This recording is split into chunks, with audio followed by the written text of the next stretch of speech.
Nothing is wrong with your life right now, and somehow you still feel unhappy. And the strangest part?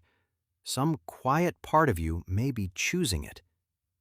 That sounds harsh, so let me say it more gently. You are not choosing unhappiness the way you choose what to eat. It is happening underneath your awareness, in a part of your mind that believes, honestly believes, that staying a little unhappy is the smartest thing it can do for you. Your life can be calm, your problems can be small, and still your mind will find its way back to the same heavy, restless, dissatisfied place, like water finding a familiar groove in stone. If you have ever looked around at a life that is objectively fine and thought, why can't I just feel okay? This video is for you. Because there are real reasons your mind keeps steering you back toward unhappiness, even when nothing is wrong. Not flaws, reasons. And once you can see them, they start to loosen. By the end, you will know the 5 hidden reasons your mind keeps choosing the heavy path, and the small, gentle way to interrupt each one. And the last reason is the one almost nobody wants to admit, because it is the one that feels the most like us. Stay for that one. The first reason. Your mind treats unhappiness as alertness. Here is the insight in one line. To your survival brain, feeling bad and paying attention are almost the same thing. When you feel content, your mind lowers its guard, and that lowering feels dangerous to the old wiring. So it keeps a low hum of dissatisfaction running, the way a store leaves one light on overnight. Not misery, just enough unhappiness to stay watchful. That hum is why you can be on a beautiful vacation and still feel a strange background tension you cannot name. Today, try this once. When you notice that hum during a calm moment, put a hand on your chest and say quietly, "Nothing is wrong right now." Not as a wish, as a report. You are giving your watchtower the all-clear it never gets. Because here is what that hum costs you. It steals the very moments you worked hardest to earn. You spend years building a peaceful life and then cannot sit inside it. The second reason goes deeper, and it starts much earlier in your life. The second reason. Unhappiness is familiar, and your mind confuses familiar with safe. The insight? Your mind does not steer you toward what is good. It steers you toward what is known. If heaviness, worry, or struggle is what you have known longest, from your family, your hardest years, your oldest habits, then that state is home to your nervous system. Contentment, for many people, is a foreign country. Beautiful, but foreign. And under stress, we all drift home, even when home hurts. Today, when you catch yourself sliding back into a familiar bad feeling, name it gently. This is familiar, not safe. Those are different things. One sentence said honestly weakens the pull. The cost of not seeing this one is enormous. You can spend a whole life returning to pain simply because it is the pain you know. Let me ask you something before the next one. Think of the last genuinely peaceful week you had. Now be honest. Did some part of you get restless? Did you almost miss the wait? If yes, you are not broken. You are exactly who this video is for. The third reason. Unhappiness feels productive. Here is the insight. Somewhere along the way, you learned that feeling bad is how you earn getting better. We treat dissatisfaction like fuel. If I am hard on myself, I will improve. If I stay unhappy with my life, I will change it. So the mind holds on to unhappiness the way a coach holds a whistle, convinced that the moment it lets you feel content, you will stop trying, stop growing, get lazy, fall behind. Contentment starts to feel like surrender. But look at your own history honestly. Your best changes almost never came from self-punishment. They came from moments of clarity, of hope, of feeling briefly strong enough to try. Misery does not fuel growth. It fuels exhaustion that imitates effort. Today, catch one self-critical thought and ask it a single question. Is this actually helping me improve or just helping me suffer? Do not argue with it. Just ask. Watch how rarely it has an answer. The emotional cost of this one is a life where you never get to enjoy anything you achieve because enjoying it feels like quitting. I want to pause here for a second, honestly.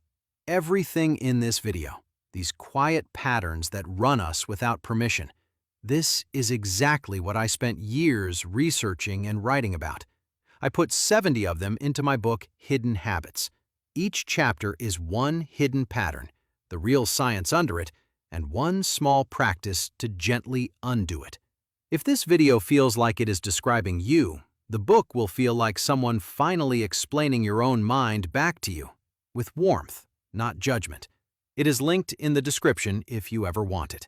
No pressure at all. Now, the fourth reason, because this one hides in plain sight. The fourth reason. Unhappiness gets rehearsed, and rehearsal makes it automatic. The insight? Whatever your mind repeats, it gets better at, including feeling bad.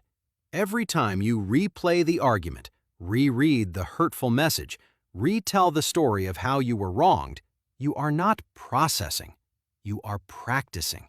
The pathway gets smoother, the feeling arrives faster, until one day, unhappiness is not a reaction to your life anymore. It is a skill your mind performs fluently, on demand, even on good days. This is why you can wake up in a fine mood and be miserable by 9 a.m. without anything happening. Nothing happened. Your mind just ran its best rehearsed routine. Today, catch one replay, one mental rerun of an old hurt, and interrupt it out loud if you have to. I have already practiced this enough.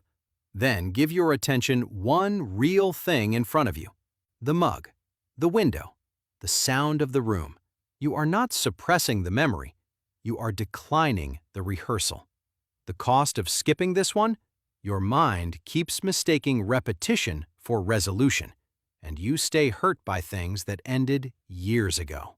And quickly, it is just me making these, usually late at night.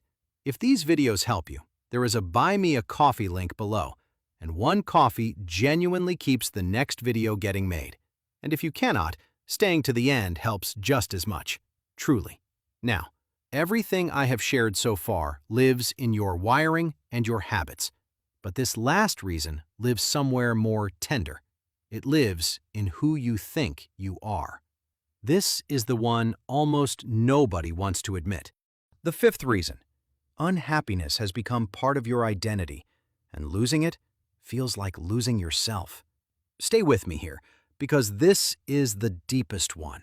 If you have been the struggling one, the worried one, the one who has it hard, the deep one who feels everything, for years, maybe decades, then unhappiness is no longer just a feeling that visits you.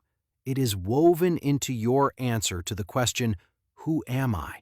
Your stories are struggle stories.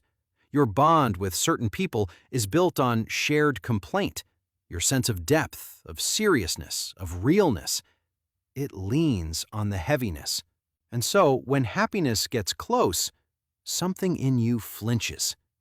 Because if I am not the one who struggles, who am I? If I put this weight down, what is left of me? The mind would rather keep a painful identity than face an empty page. So it chooses the unhappiness, quietly, loyally, again and again. Not because it loves pain, because it is terrified of being no one. Here is what I want you to hear, and I mean this. You were never the weight. You were always the one carrying it. Everything real about you, the depth, the empathy, the strength, you built those, and they stay. The heaviness was never the source of your substance. It was just the longest tenant. Tonight, offer yourself one sentence. Say, I can put this down and still be me. You do not have to believe it fully yet. You just have to say it and notice that the ground does not disappear. That noticing is the beginning. Because the cost of this final reason is the whole thing. It is a life spent guarding a pain you think is you, turning away over and over from a piece that had your name on it. Save this video. Not because of me, because these 5 reasons will come back. They always come back. And on the day one of them has you, you will not need motivation. You will need a map back to yourself. Let this be the map. So let me put it all together, gently. Your mind keeps choosing unhappiness even when life is good for 5 reasons. It confuses feeling bad with staying alert. It confuses familiar with safe. It believes suffering is the price of growth. It has rehearsed unhappiness so long it runs on its own. And somewhere deep, it has decided the heaviness is who you are. Every one of those was a form of protection once. Every one of them is a door you can now see, and seen doors can be walked through. Picture a morning a few months from now. Life is calm. And this time, when your mind starts scanning for the problem, you catch it. You smile a little, the way you would at an old friend's familiar habit. You say, "Nothing is wrong right now." And then you do the bravest thing a person with your history can do. You let the good morning be good. Drop a comment and tell me which of the 5 felt most like you. The watchtower, the familiar, the whistle, the rehearsal, or the identity. I read every single one, and naming it out loud where someone else can see it matters more than you think. And send this to the one person you know who has a good life and cannot feel it. Not to fix them, just so they know someone sees it. Your mind will offer you unhappiness again tomorrow. It is allowed to offer. You are allowed to decline. And if you want to understand the wiring underneath all of this, watch my video on why your brain refuses to let you be happy next. This video showed you the choosing. That one shows you the machine that does it.